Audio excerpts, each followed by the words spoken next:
Irratia.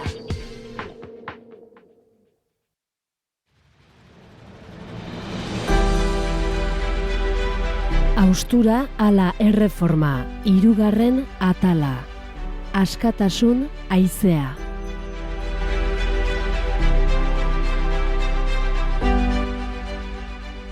Mila 1975ko irailaren 27an, Jon Paredes Manot txiki, Angel Otaegi eta Frapeko beste 3 militante antifasista fusilatu zituen frankismoak. 4 egun beranduago, diktaduraren azken basakeriaren aurka nazioartean sorturiko protesti izugarriari erantzuteko indar erakustaldia prestatu zuen frankismoak. Dozenaka milaka herritar elkartu ziren Madrilgo Oriente plazan. Una desproporcionada y virulenta campaña exterior convoca a los españoles a la mayor concentración de masas de la historia del rey.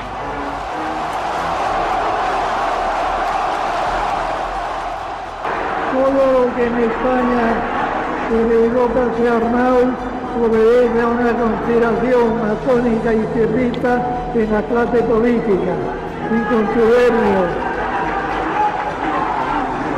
contubernio con la subversión comunista, terrorista y no social, que a nosotros nos honra, a ellos les envilece. Espainiar diktadoreak espres aipatu zituen Lisboan izandako protestak. Evidentemente, el ser español vuelve a ser hoy una grosería en el mundo. ¡Arriba España! Frankismoak zeharka begiratzen zion ispilua zen Portugalgoa. Urtebete lehenago, Krabelinen iraultzaren eskutik diktadura behera erori zen. Espainian gauza bera gerta zitekeen. Frankoren azken agerraldi publikoa izan zen, urriaren 1 hartakoa. Alboan zuen, estatu buru gisa, lekukoa hartuko zion Juan Carlos Borboikoa.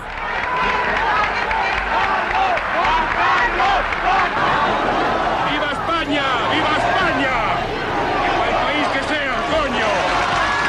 ¡Viva España! ¡Fuera Europa, hijos de puta! ¡Coño! No es solo la Plaza de Oriente, es la nación entera quien en aquellas horas vitorea emocionadamente al hombre que ha dedicado su vida al servicio de España.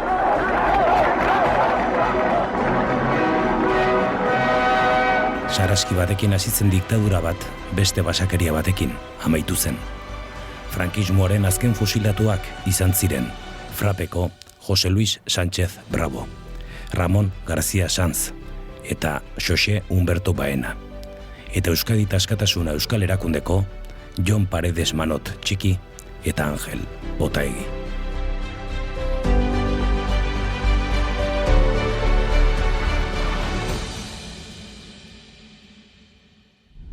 Arias Navarro, Espainiako presidentearen hitzartzea, 1974an. Tendiendo los puentes para transitar con serenidad, con seriedad y con holgura entre uno y otro extremo. Karreroren ostean, Arias Navarro izan zen lehenengo lehendakaria. Iñaki Egaña, historialaria. Deitzen zioten El Carnicero de Málaga, hain zuzen ere sarraski itzela egon zalako erretaguardian Gerra Zibilaren garaian, eta bera izan zen erregimenaren aurpegi gogorrena, ez?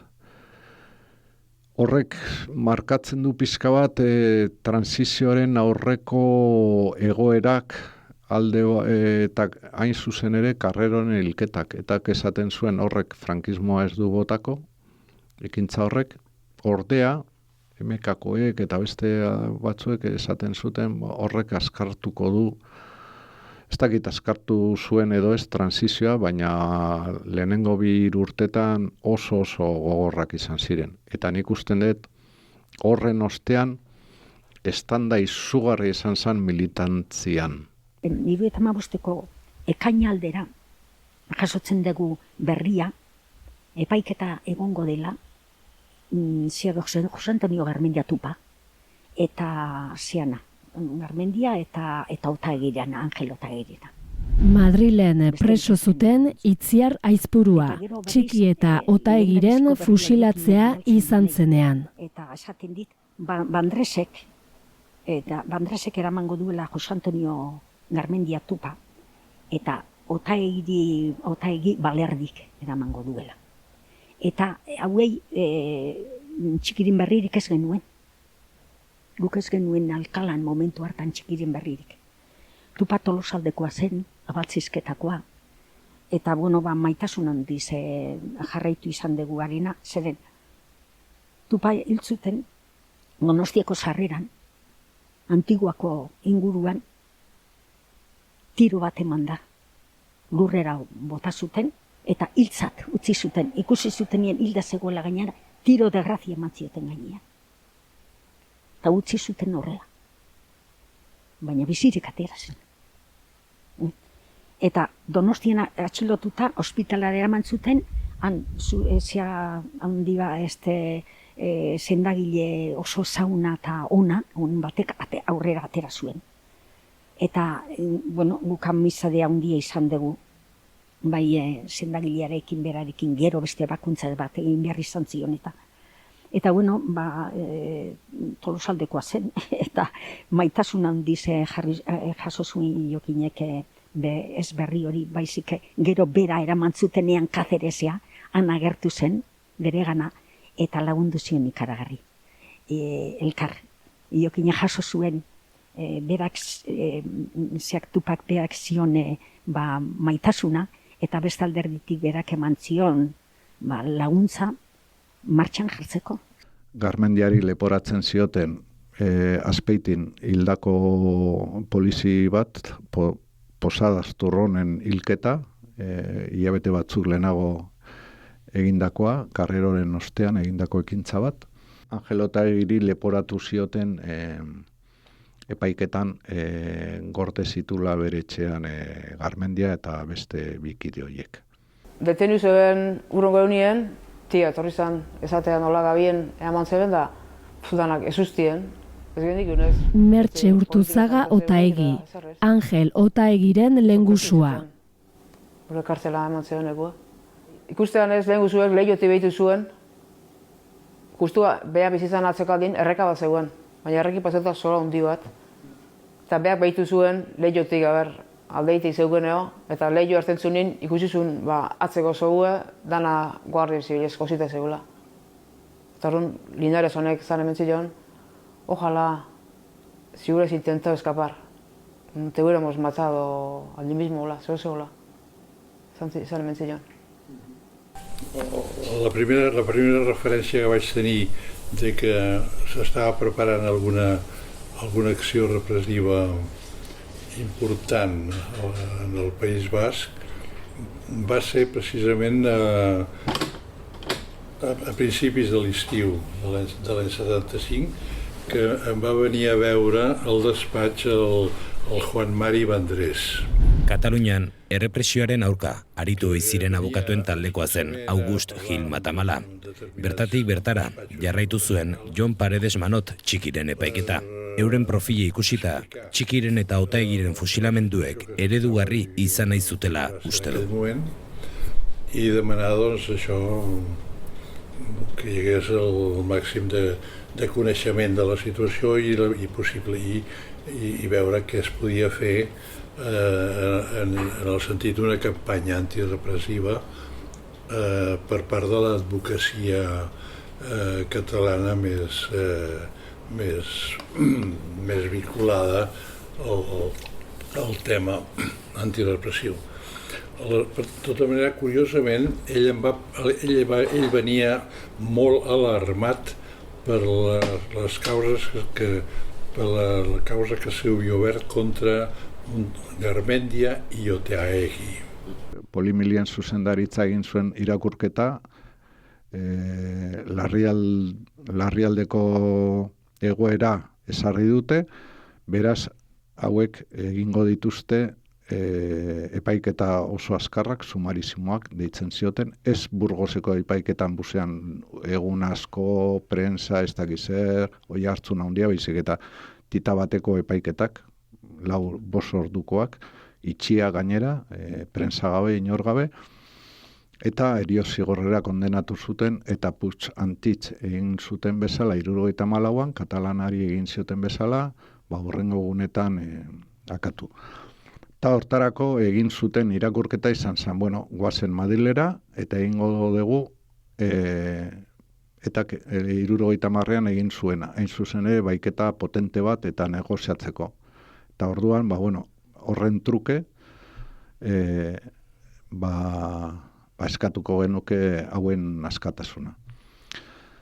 Ze gertatu zen, orduan iaia eta Polimilien komando zituen, prestatutak zituen komando guztiak Madrilera eraman zituen. Bide batez, komandoien egitura osatzeko dirua behar zuten. Eta orduan, sartzen dituzte komando komando Madrilen, atxilotu zituzten batzuk, baina gehienak hil zituzten. Horietako, ni dakidanez, horietako 2, ari gera, 75ko kontuak, horietako 2 oraindikan erbestean daude.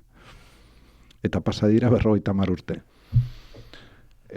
Guazen Madrilera, baitzera, bi bata zan erren familiakoa eta beste enpresa buru bat.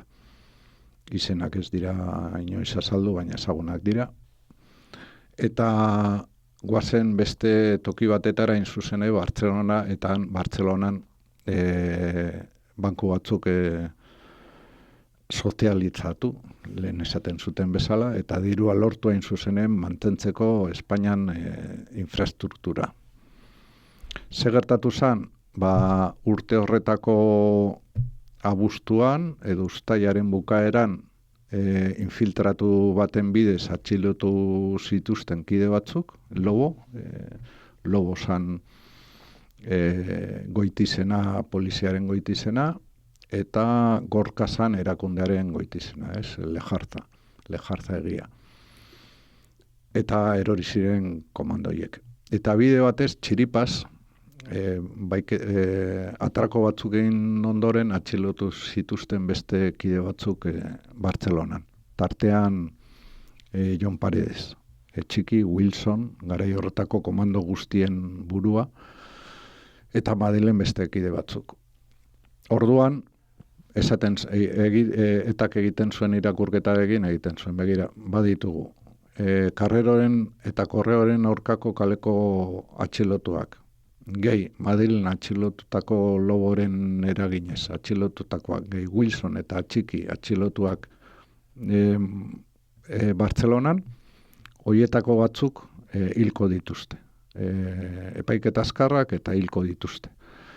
Eta orduan, bigarren saiakera bat egin zuten, baina oso gaizki antolatua eta bar, eta beste erorketa batzuk egon ziren. Beraz, lehenengo hipotesia bertan bera gelditu zen, hain zuzen ere, baiketa bat egin, eta horren truke, pentsatzen zuten, lehenengo epaituak izango ziren Karrerokoak, edo Karrerorenak, Karreroko kasuarenak, eta Eva Forez eta hoiek. Bigarrena, segurazki Garmendia, Posadas Turron Azpeitiko hildako, Guardia Zibilaren hildako ekintzaile, eta hirugarrena izango zala Wilson, garai horretako Iñaki Perez Beotegi, Gasteiztarra, garai horretako komando berezien burua, Bartzelonan atxilotutakoa. Esan eman Karrerokoak, edo Karrerorenak, eta Eva Forez eta hoiek, hoiek emakumeak eta garai horretan ezberdintzen zuten, nik adibide jarriko nizuke. Estatu terrorismoa finkatu egin zenean benetan, sortu zuten Burgoseko herri txiki batean etxe bat. Hego Ameriketan egon zan bezala, Argentiniako diktadurako polizio batzuk egon ziren ikasten Espainian, eta Espainiako polizio batzuk egon ziren ikasten orain ari gera 78an, 3 urteko saltu bat eman dugu. Eta hor txupadero bat, Hego Ameriketan esaten zuen txupaderoa, hor baitu kideak, militanteak, erakunde armatuko antorturatu, informazioa eta gero desagertarazi. Indarrean jarri zan, dana, eta iristen da garai horretako zerbitzu sekretuek ematen dute lehenengo zerrendak, hau daki asko, eta tartean emakume batzuk. Eta orduan Fraga ministroa zan garai horretan, barne ministroa, eta Fragak esan zuen, ez, emakumeak badira ez. Esan nahi dut, garai horretan gaur egun berdintasuna, baina garai horretan emakumea hain behan zegoen piramidean, gizarte piramidean, ez dakit hilketak eta, torturatzeko ez, baina hilketak eta, gaizki ikusten ziren ez. Eta nik horregatik pentsatzen nuen, eta bere bikotea Alfonso Sastre zan. Alfonso Sastre izugarrizko ospea zuen Europan zehar, antzerkigilea, eta bar. Ez dakit, erabakia batzutan gure aldetik ez dugu ulertzen, baina beti saiatzen zera ulertzen, ez? Garmendia, efektibamente Garmendia epaitu egin zuten, eta Garmendiarekin batera Otaegi, Angel Otaegi. Garmendia, tupa, Goitizenez. Donostian atxilotu zuten Antiguan 74an eta eman zioten tiro de grazia. Baina biziri, atera zan, baina oso gaixo eta egon zan, ez dakit, oso gaixo egon zan. Baina hala ere, epaitu egin zuten Angel Otaegi eta Garmendia epaiketa batean, eta bestean, hori bai izan zen pixka bat sorpresa, ez zuten Wilson epaitu baizik eta Jon Paredes, txiki, Bartzelonan bertan. El curiós és que en un moment donat, en el Chiqui se li obre una causa a part, o sigui, a la qual se li aplica el procediment sumaríssim, és a dir, la forma ja el sumaríssim d'urgència, que és ja la causa militar absolutament sense cap garantia de res, a més és a base d'un tràmit rapidíssim, com així va ser, i se li imputa haver estat l'autor material de la mort d'aquest del Guipúscoa. Simultàniament s'estava celebrant a Guipúscoa la vista contra l'Otaegi i el que sí que donava la sensació era que es volia fer una condemna exemplar i a més agafant dos personatges que representessin potser el que volien, el significat era claríssim. L'Otaegi era un xaval d'un caserío basc a través de totes les 1000 avantpassats, parlava euskera, en fi, representava l'etarra vinculat a una tradició de lluita popular, i el Chiqui era el maqueto que s'havia convertit en lluitador per la llibertat d'Euskadi. I això tenia uns valors simbòlics que el van veure claríssimament. Representaven les dos cares d'una mateixa lluita. Zergatik Txiki, nik usten dut garaian egindako ikerketa berdina da, ez? Etorkin asko Euskal Herrira, langileak eta Txiki langile izan zen, fabrika batean sartu zen, Extremaduratik zetorren, eta orduan nolabait eskarmentu emateko, ez? Gauza bat dira, apurtzen zuelako erregimenaren diskursoa, ez? Euskaldunak dira separatistak, xenofoboak, racistak, eta begira. Hemen dago gazte bat Extremaduratik etorri berria eta gainera etan sartu da. Eta orduan ikusten dut erabakiak horregatik izan ziren. No era gaire més, no t'ho sé dir, així, pues a mi, allò, ho havien desglosat i havien iniciat una causa nova amb això. I jo vaig veure claríssim per què ho havien fet. Perquè el Franco havia dit que volien que tots i tots el mateix dia. I ho volia claríssim. Jon Paredesen defentsa, Marc Palmes eta Magda Oranik abokatuek egin zuten. Txikiren auzia bereiztean frankismoaren asmoa agerian geratu zela dio azken honek, aldi berean epaitu eta fusilatu nahi zituzten Txiki eta Otaegi eta Frapeko 3 militante antifascistak. I jo vaig tenir la idea claríssima, però claríssima que l'executaven, perquè si no, home, desglosar un, quan hi havia tot l'altre que podia políticament interessar més, però l'únic interès polític que tenien era matar-los tots el mateix dia, a Madrid, a Barcelona i a Bilbao, i a Burgos.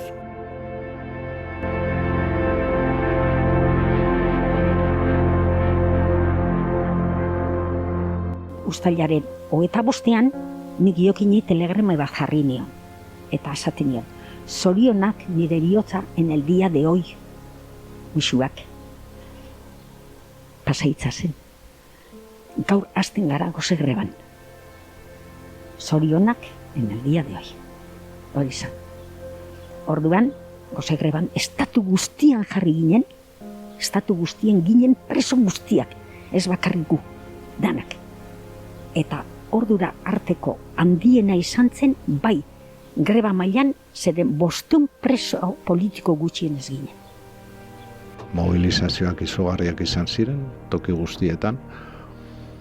Espainian errezituzten Portugalen Espainiako konsuladoa, Parisen, toki guztietan, Aita Santua eskatu zuen konmutazioa, 18 embajadorek itzuli ziren bere euren herrietatara, eta salbuespen bakarra izan zen Estatu Batuetakoa.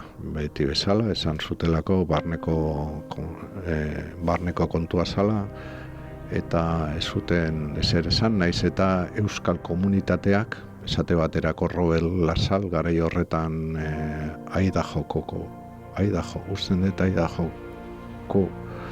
gobernadorea zala, errepublikarra, gero egin zion Ronald Reagani kanpaina, bere taldean ibilitakoa, horrek ere eskatu zuen konmutazioa, baina kasurik ez.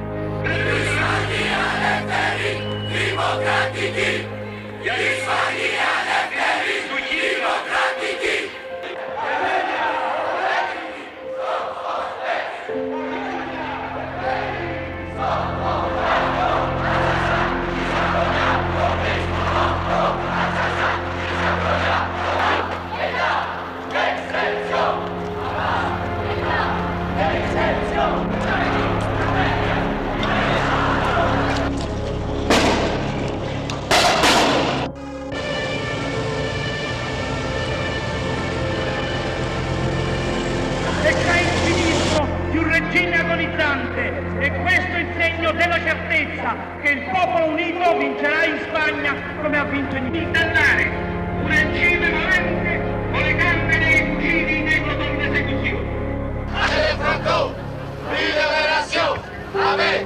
¡España de Franco!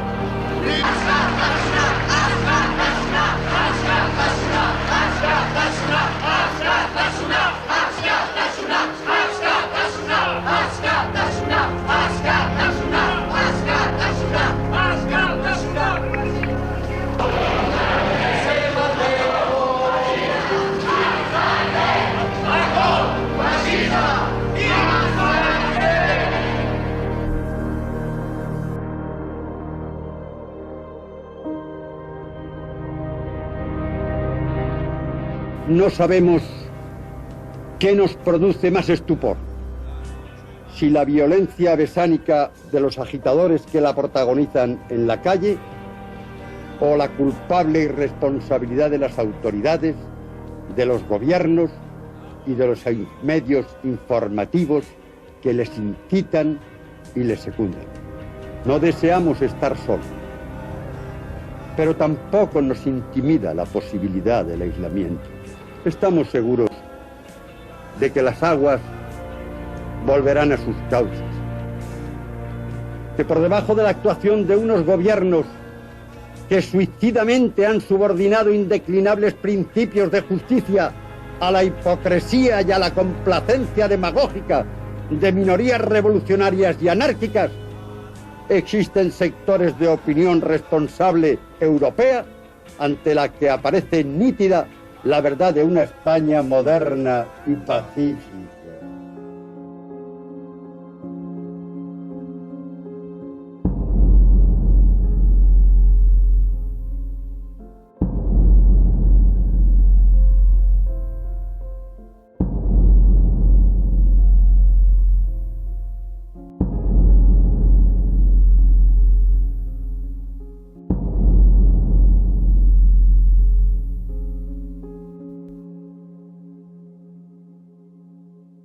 Epaiketa ordu gutxikoa izan zen, eta azkenean biak bata Bartzelonan hil zuten, txiki, ondoan egon zan izan zuen bere anaia, Mikel, eta Angel Otaegi ez zuen sinisten, azken momentu artez, eta egiko militantea izan zan, geroetan sartu zan, Frente Obreron, langile zalako, egon zalako lanean itxasontzietan, garai ezberdinetan, berdela, atuna eta olako arrainak arraintzen, eta gainera galdetu zion bere responsableari, eskualdeko responsableari, iez egiteko ez lasai zure izena ez da inoiz azaldu, eta bestea horrekin gelditu da betirako, ez?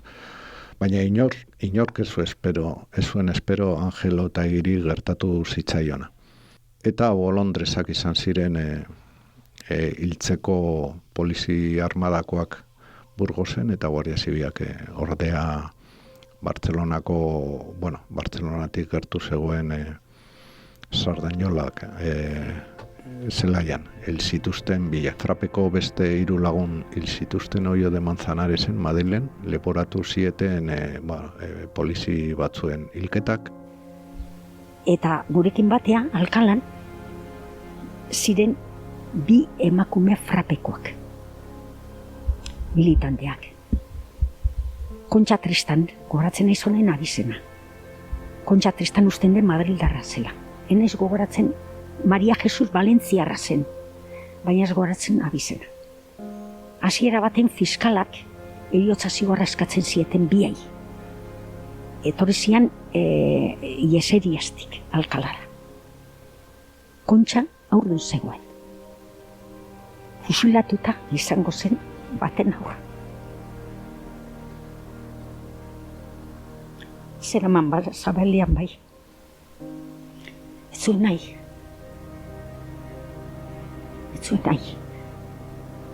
Eta horren bere bikotea hil zuten, fusilatu zuten.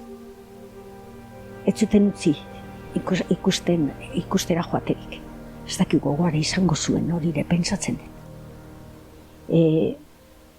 Ez zuten paperik. Intzazu kontu. Ez zuten paperik. Eskonduen paperik. Eta ez zioten utzi elkarrikin egoterik. Eta denbora batea, Kontxa eraman zuten beste presondegi batera, ama aurdun zeudenak, emakumeak aurdun zeudenak, ez naiz gogoratzen, zan Andaluzian zen, baina ez gogoratzen zan Almeria edo inguru horretara, aurra izatea. Eta izan zuen aurra, Aurora jarri zion izena.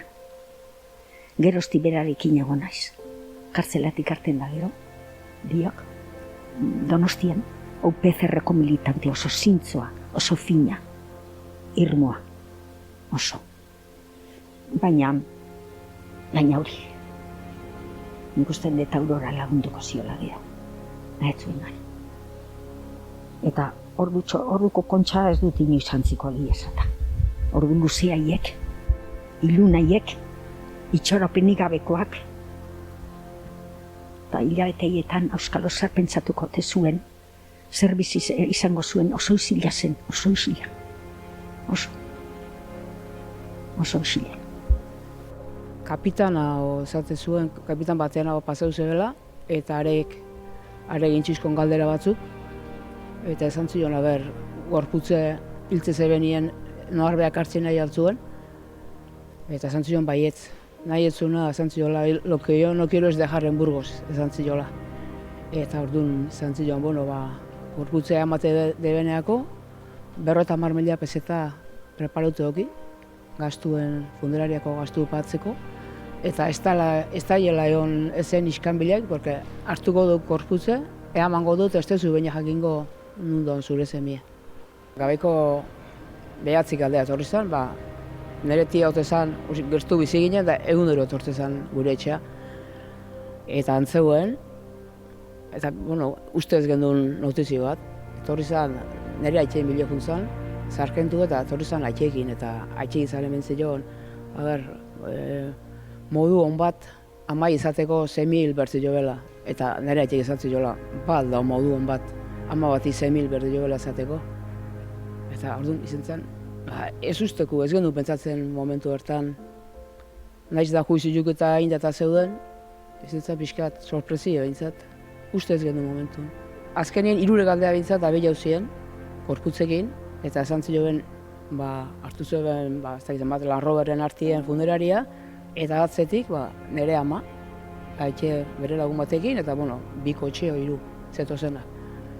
Eta, abe jauzien nien, urrengo herrien, semaforo bat horrien. Eta orduan, alde jentzi joen. Eta nire ama eta gainantzeguek, bire guztien ez zeben bilau. Eta pentsatzen duen duen baiten ontziela, o beste bide bat egin zeben, eta alauzan, gabeko 10etan. Ilunduta gero alauzan. Hori izan behar jendai zebena. Jende egizeotie, baina olatu guztiz jende pila bat zegoen. Hemen arratzaldien kontrolak eta ipini zituzten, da etzeben pasatzen usten jendie, baina jende asko etorri zen menditik bultzan, baina jende asko zegoen, eta 10 aldien alauzan nien, jendik hemen segitze zuen artien. Nire ama juntzan Bartzelona bezarkada bat ematea eta hasieran ez zioten lagatzen. Nahi zion bezarkada bat eman, porque ikusintzion jonei egun batzuk akatu baino lehen, eta ez zioten lagatzen, eta azkenian etorri zan teniente bat olako bat, el majo, eta zentzion, bueno, abrace usted a su hijo. I ens van deixar entrar a la madre hijo, y lo que le deia la madre, te van a matar. Y el chiqui, pero el pueblo, tienes todo el pueblo vasco como si fueran tus hijos, me voy a quedar sin hijo, no, que tienes todo el pueblo vasco. Amai esan zion beak, irabaziko zula seme pila, hori hola izan zen, increíble, urte batzutan, zenbat jende etorri zan. Egun horietan denbora hori guztian, bi gauza izan dituen. Oso kontuan, bi mugimendu toki berera eramaten dutenak. Bata, bi amekin gogoratuz. Maria Otaegi eta Maria Manot. Maria Manotekin emankortasun handiko emakumea zen. Oso tinkoa da, nahi atentzio deitzen zidana da, zenbat aldiz eman zuen eskerrona, ez bere, ematen aizitzaion jendearen laguntzagatik eta hori guztia, eta gainea bere semearen inguruan jaso duen guztiagatik eta esaten duen, eta ama bikainagoiek ezin dagoen, ez? Esate bateko bere eskerrona, bere semea, ez balitz bezala bakana, eta bakarra. Da niretzat gogore izan da ezagutzea, ama hori. Egun hartan, ez deusak ginela, pentsatu nuen. Ez gerala inor, dutxaren horrengoak. Euskal gudari horien emankortasuna, ez badugu sentitzen gure baitan, eta ez bada indarra izango gure baitan aurrera jarraitzeko, ez gara inor.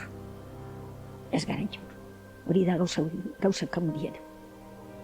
Ama horiek sufritu dutena, ama horien sufrikarioa. Hobera hiltzea gotea, pentsatzen dut. Ama batek, seme bat, hori egitea, ez ustea berarekin egotea. Eta gero, indarra behar du, gogoa behar du, eta herria behar da. Herria daukasunean, herriak betetzen du bizitza osoa. Herririk gabeko da tristena. Niretzat herria da nire gauza, ni baino gainetik dagoen zerbait.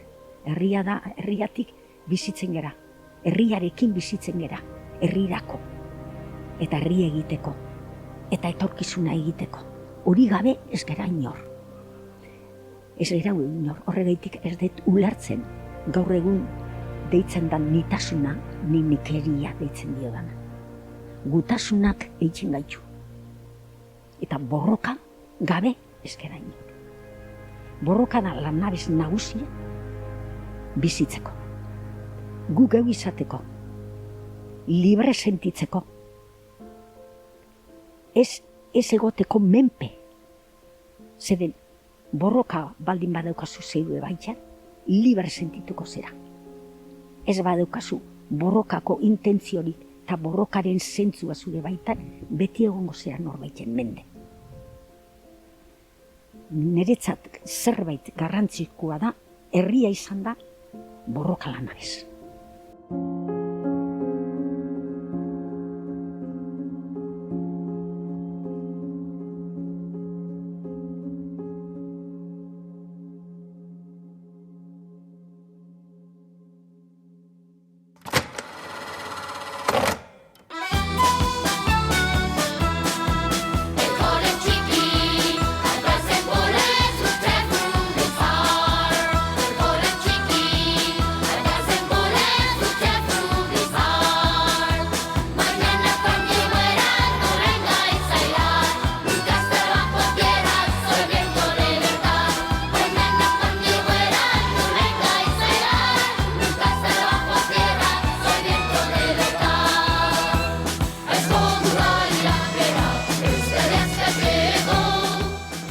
Duela 50 urte, irailaren 27an, Txiki eta Otaegi euskal militanteak fusilatu zituen frankismoak. Ordutik, data hori Euskal Herriko egutegian gorriz markatuta dago. Borrokan eroritako hainbat lagun gogoratzeko eguna da. Horretaz aparte, musikan badauka ere bere isla, gertaera horrek, eta badaude hainbat kanta Txiki eta Otaegiren memoria biziri mantendu dituztenak azken hamarkadetan. Horien artean niri bereziki The Kelly Familyk egindako bat gustatzen zait. Txiki du izenburua. 1991 argitaratu zuten Wonderful World zeneko diskan. Eta niri haurtzaroko oroitzapenak ekartzen dizkit burura. Etxean, kasete hori jartzen zutenean, anaia eta biok dantzatzen genuen, entzungo duzuen bezala, energiaz betetea dagoen kanta bat delako, oso indartsua divertigarria iruditzen zitzaigun. Ez dakit ze pentsatuko zuten momentu hartan aitak edo amak. Baina denborarekin ulertu dut polita dela, borrokaren aleitasuna ere transmititzen duelako. Mañana cuando yo muera, no me vengáis a llorar, nunca estaré bajo tierra, soy viento de libertad.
Analisia, Floren Ahoiz, Iratzar Fundazioa. Simbolizazio prozesua gertatzen direnean, gertaera batzuek kordezkatzen dituzte beste asko.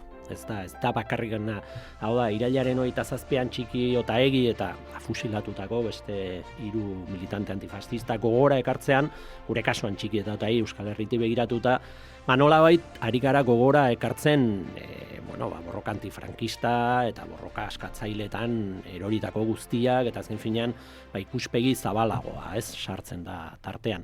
Garai hartan, horrek izan zuen garrantzi historiko handia, hasteko fusilamenduaz hitz egiten ari gara, pentsa ezagun hori irailan 27an gertatu zen, azaroaren 20an hil zen Franco. Ofizialki frankismoa bukatu zen handik 2 hilabetetara. Hau izan zen diktaduraren azkenengo gertaeretako bat, azkenengo krimena termino horietan, estatu krimena, estatu ejekuzioak izan ziren, eta horrek gauza asko ere argitzen ditu, ez? Zen beste badaude irakurketa batzuk esan nahi dutenak frankismoa zela hasieran, baina ja bukaeran ez zela frankismoa, ez? Kasi desegiten ari zela, kasi ja erortzen ari zela, kasi ahultzen ari zela asko, ez? Eta, realitateak esaten dizu, kontxo, etorri zen bezala joan izan naizula, simbolikoki, biztan da, izugarrizko sarraskiakin etorri zela, eta etzen termino berdinetan, kopuruan biztan da, baina simbolikoki oso importantea da eriotzaz lotutako erregimen bat eriotzaz joatea. Eta kasu honetan Euskal Herriak izan zuen protagonismoa ere ez da kasualitatea. Hau, azken finean, ikertzen balin bauzu eta pentsatzen balin bauzu gauza nola gertatu ziren, afusilamendu hoietan ez zegoen adibidez Carrero Blancoren kasuan bezala nolabait ekintza armatu edo zehatz bati erantzuteko behar bat, baizik eta kasi kontrakoa, ez? Han ikusten da epaiketak antolatzen direla, militarki egiten direla, eta ejekutatu behar zituzten pertsonak kasi seinalatzen, aukeratzen dituztela, oso arrazoi banaletatik, batez ere helburu, hau da, operazio bat zegoela. Hor bazegoen ejekuzio publikoak egiteko determinazio bat, beste gauza bada nortzu bukatu zuten hor fusilamendu peletoiaren aurrean, baina hor bazegoen borondate bat eta borondate politiko bat mezu bat zabaltzeko. Ez bakarrean pertsona batzu krudelki asesinatzeko, baizik eta mezu politiko bat botatzeko. Eta mezu politiko hori ongi ulertzeko sekuentzia osoa ulertu behar da. Hor, sekuentzia praktikoan gu badakigu hauek gertatzen direla irailaren 27an, udara horretan gertatzen eta aurretik udaberria udaran gertatzen dira epaiketa oso gauza bizkorra da eta ejekutatzen da, nahiko bizkor. Hor gertatzen dira nazioartean eta protesta handiak, Euskal Herrian ere, oso protesta gogorrak eta zabalak dira, erregimenak ez die kasurik egiten, ejekuzioak egin ondotik protestak areagotzen dira, greba orokorra da Euskal Herrian, besteak beste, eta gero, eta hau ere oso esanguratsua da, erregimenak erantzuten du masa konzentrazio batekin. Eta hori ere simbolikoki oso importantea da, eta bestea beste jende askok izanen du hori gogoan jakin gabe, behar bada Franco eta Juan Carlos agertzen diren argazkirik famatuena da, hain zuen urriaren batean, Oriente plazan, gertatutako erregimenaren aldeko, eta zehazki afusilamenduaren aldeko konzentrazio batean. Hor daude, Franco eta Borboin, balkoian, eta ja Franco nahiko gaizki, baina dago Borboia, eta argazki hori oso ezaguna da, oso erabilia izan da, eta momentu horretan agertu ziren biak. Eta beaz, sekuentzia ulertu behar da. Ez da bakarrikan, erregimenak erabakitzen du eskarmentu bat ematea, gauza bizkortzen ditu eta behartzen ditu hori egin alizateko, inkluso zalantza handia daude benetan zer leporatzen zaien hil zituzten pertsonei eta ze puntutaraino dena etzen asmakizuna, hori hor mai gainean dago. Hau da, presaka eta korrika egiten da hori eta biztan da diktadura bat zen, baina biztan da berme legalek zutela lekuri diktadura, baina kaso honetan are gutxiago, formak ere behartzen dira, gainditzen dira inolako lotxarik gabe, handagolako borondate politiko argi bat. Eta borondate politiko hori materializatzen da ejekuzioekin, fusilamenduekin, eta gero ematen den erantzun horrekin, mobilizazio horrekin eta diskurso horrekin. Doan, eta gero dago sekuentziaren beste parte bat, Francoren heriotza, baina hori ez zegoen aurre ikusita behintzat datatan, ezta? Baina hau bai, hemen ikusten da borondate politiko bat, nahiko nabarmena, eta mezu bat zabaltzeko. Eta mezu hori, hor itzultzen algara beste diskusio batera da, eta da, frankismoan nahizun frankismo gisa iraun, bueno, nere ustetan ez. kanpoko presioengatik jada Espainiar estatuko jendarte ezberdinetan gertatzen ari ziren aldaketa soziologiko, sozioekonomiko, kultural, erlijiosak eta bar, erregimenaren buruek bazekiten erregimen gisa ez zutela luzatzerik. Eta gaina nazioartean, Estatu Batuak, Europa osatzen ari ziren besteek, Komunitatea Europea garai hartan eta bar, ja presioak eta nabarmenak ziren eta hor bat zegoen adostasun bat aldaketa bat egin behartzela. Baina erregimenak ere gaitasuna izan zuen aldaketa horretarako baldintza batzuk ezartzeko, batez ere muga edo linea gorri batzuk ezartzeko eta testuinguru horretan kokatu behar da. Eta nik esango nuke afusilamendu horiek eta afusilamenduen defentsa egin zutena kontrako eta batez ere Euskal Herrian erreakzioaren aurre egiten eta bar, hor bazeola borondate bat, mezu bat bidaltzeko. Eta mezua zen aldaketa bat etorriko da, baina aldaketa horren protagonista ez da jendartea izanen. Hau ez da desborde edo gainezkapen demokratiko bat ez da izanen. Bai, aldatu beharra dago, erregimena ezin da horrela ulertu, hau pixka paradogikoa da, zen konzentrazio hau da urriaren batean egiten den, urriaren bata ere lotuta dago gerla zibila ditzen den horren bukaerarekin, ez da, hau da frankismoaren garaipenarekin, baina maila batean beraiek irudikatu nahi dutena, irakurketa bat egin daiteke pentsatuz, hor zegoen borondate bat erregimena zegoen bezala luzatzeko, baina ez da horrela. Ez da horrela, zen Frankorekin agertzen dela da erregea. Eta hain zuzen ere, erregea izendatua zen jakinik aldaketa bat egin behartzela, transizio bat egin behartzela. Nik ez dut esaten transizioa egongo zitegenik guztiz planifikatuta bulego batean, eta zen gidoi bat eta bete-betean betezela, ez mundua ez da horrelakoa. Baina erreparatzen badiozu frankismoaren azkenengo zatiaren historiari ikusten dituzu dokumentazioak, ikusten dituzu lekukotzak eta ikusten duzu erregimenak prestatu zuela. Etorkizuna eta obsesio bat zutela gaindituta ez gelditzeko. Hau da, estatuaren logika ez apurtzeko, estatuaren batasuna, krimenen zigorgabetasuna, estatua baratuen botere harreman horiek ez kolokan ez jartzeko, eredu sozioekonomikoa, mendebaldeko integrazio hori ez, estatu batuekin, Europar batasunaren eraikuntza prozesu horreta, eredu sozioekonomiko batekin kapitalista eta bar, hor bat zeon borondate bat, beste gauza askotan gaindituta alditu zen, baina hori bat zeon borondate bat. Eta orduan, atzin finean, ejekuzio horiekin mezua hori da. Osea, mezua ez da inbeste frankismoak segituko du inolako aldaketarik gabe. Hori nostalgiko batzuk enduta, ez zegoen inoren etorkizunerako prospekzioan. Zegoena da, zaila izango da benetan transizio bat egitea kontrola galdu gabe, orduan behar ditugu mezu batzuk zabaldu, esateko guk indarra badugu, indar militarra badugu, estatu bat badugu, eta badugu borondatea, hau eskuetatik joaten bazaigu, berriro ere dugun indarra erabiltzeko, eta oroitu ezazue, uztailaren 18an gertatu zen, 36an, eta hemen gaude. Estatua bera da, nolabait esateko, armada bera da, eta disposizio bera dugu. Bai, aldaketa batzuk egin behar dira, baina hemen daude mugak, hemen daude marragorriak. Nik uste dut horrela interpretatu behar dela, batez ere sekuentziari erreparatzen badiozu zen. Ez dira bakarrik fusilamendua da, erregimen horrek jakinik ze koste handia izan zuen mobilizazio horretan, horien aurrean, bereziki nazioarteko erantzunen aurrean, eta hala ere determinazioa mantendu zuen. Zen oso ongi neurtutako, nire ustetan oso ongi neurtutako urratsa baitzen. Beraie bazekiten, etorkizunean beste keinu bestelakoak egin beharko zituztela, nolabait demokratizazio, irekiera, baina beraiek ere puntu bat ezarri nahi zuten. Bai, demokratizazioa, bai, frankismoa bukatzen da, baina kasu. Aizea se llamará askatasunaren aizea, aizea se llamará. Aizea se llamará askatasunaren aizea, aizea se llamará.